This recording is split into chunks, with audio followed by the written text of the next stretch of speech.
ay kóllëre ñi nga xam ne ñoo sañ fii muy colonel Mayakor Diouf. ok Mayakor waaw. parce que ñi nekk xale bi nga koy dégg mu nekk kóllëre borom kër gi kóllëre grand yu bëri. nekk nit bu amoon solo. donc ñu koy jaale njabootam ñu ngi ciy au nom de toute la famille. ñu ngi koy masawu di ko jaale Bour Sine ñu xobaay Diouf. waaw di wax que ni si li Pape Djibril wax am na si vraiment ay parti yu am solo. parce que mais waxtaan pour lan soit on est opposant soit ànduñu wala ñu ànd. parce que li ngay génn di ko taxawaay bi ngay génn di ko taxaw ci biti en tant que homme politique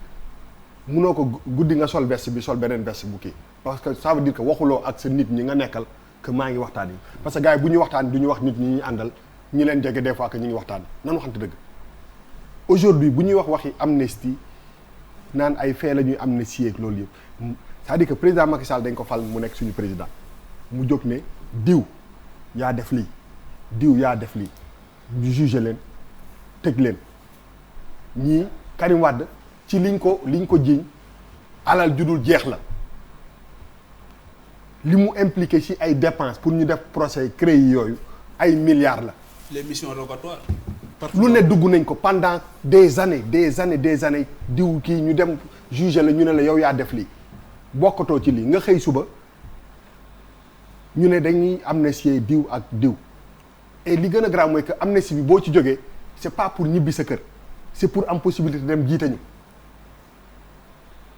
loolu dafa grave c'est-à-dire que boo jiñee nit ki moom moo def dara boo ko mënee prouver ba nga tëj ko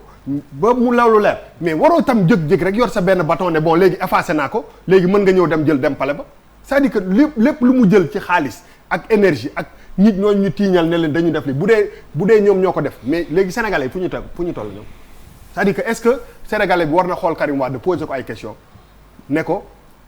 yow milliards yi ñu la jiiñoon est-ce que yaa ko jël wala jëluloo ko est-ce que cette réponse là Karim Wade wala Khalifa Sall wala kenn ku ñu mënti bës a jiiñ am na réponse bu mu war a jox sénégalais bu dee ñoom ñoo jël seen alal on parle de milliards léegi fan la Sénégal nekk dans toute cette histoire là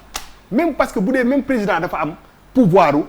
amnistier def lii def lële mais c'est pas parce que da nga yor pouvoir bi rek da nga ko war a def n'importe comment nit ñi les populations dañu war a demander ay comptes képp koo xam ne war nañ mës nga yor loo xam ne ñun ñoo ko moom Karim Wade il nous doit des réponses Khalifa Sall il nous doit des réponses par rapport à ce qui s'est passé dañ koy effacer rek tekku na le après mu jeex ñooñu kii pour dem mais c'est pas possible soit président Macky Sall li mu leen jiiñ defuñu ko te man boo ma jiiñee lu ma deful bul ma amnistier defuma ko ba bu may kii munu ma du lu ñuy négocier defuma ko il faut mu leer quand même. Khalifa nee na bëggul amnistie. bu dee président Macky Sall li mu leen jiiñ defuñu ko. ba pare mun ne def leen amnistie mais moom président Macky Sall moom moo ñu amel ay compte yu mag sax. voilà bu dee ñoom ñoo ko def ñoom ñoo ñu amal compte léegi est-ce que le Sénégalais il doit constater décision bu jógee ci entre diw dem ci vers diw te bi ñu leen di condamné c'est au nom du Sénégal lañ leen condamné. mais c'est-à-dire que suñu président yi aussi pouvoir yi ñu yore mais dafa bëri. en fait moo tax li Pape Djibril wax am solo doguma la buuba mais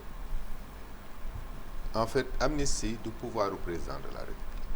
président de la République mënul amnistier kenn. Assemblée nationale mooy amnistie. amnistie concerné wul nit. ay faits. waaw mais honorable da ma dagg non xam nga fa laa dokk non honorable defal ndànk rek. yeggali waaw non xaaral non parce que man maa amoon parole bi quand même man maa amoon parole parce que fu ma d'accordul bu ñu nee am assemblée. moom mooy amnistier ki suñu réew yi xam ngeen ni assemblée amnistier wul.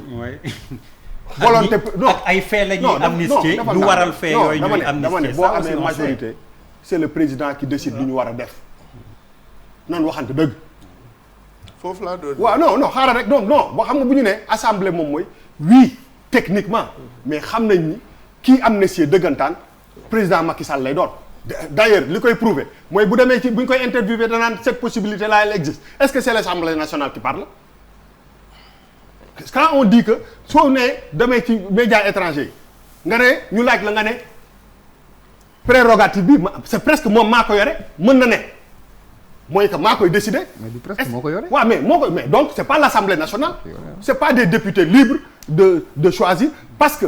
man bu ma nee ab député député muy majorité muy opposition li tax ñu fal leen il faut ñu leen koy fàttali et ça c'est important député dafa war a incolore dafa war a inodore dafa war a xeeñ warul far ni askan wi moo la fi teg tey jii man su ma dee ab député nga xëy benn nit ne ko yaa sàcc 150 milliards wala 200 milliards ñu denc ko ci kaso bi il faut ma am explication lu leer pour ma jël décision te loolu mooy wax ñu tax moom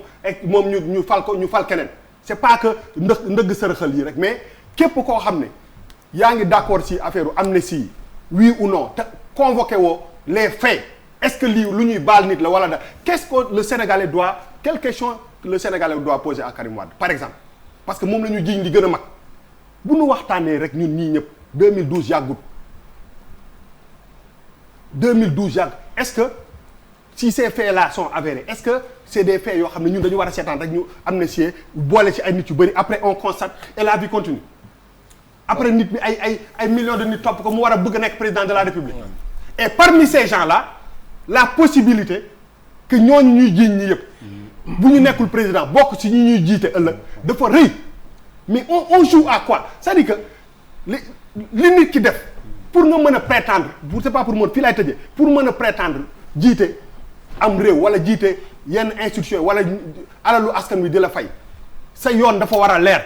te nit ñoo war a exiger pour mu leer amul Khalifa Sall amul président Macky Sall amul Karim Wade mais ni ñu war a jëlee askan bi teg ko na le mu nekk une décision boo xam ne dafay jóge ci diw dem ci diw et yóbbaale ay nit sans pour autant ñu am benn les questions qu'on doit poser à ces gens là mooy que est-ce que dañu jël luubal alalu askan bi oui ou non te loolu dañ ci war a persister. bon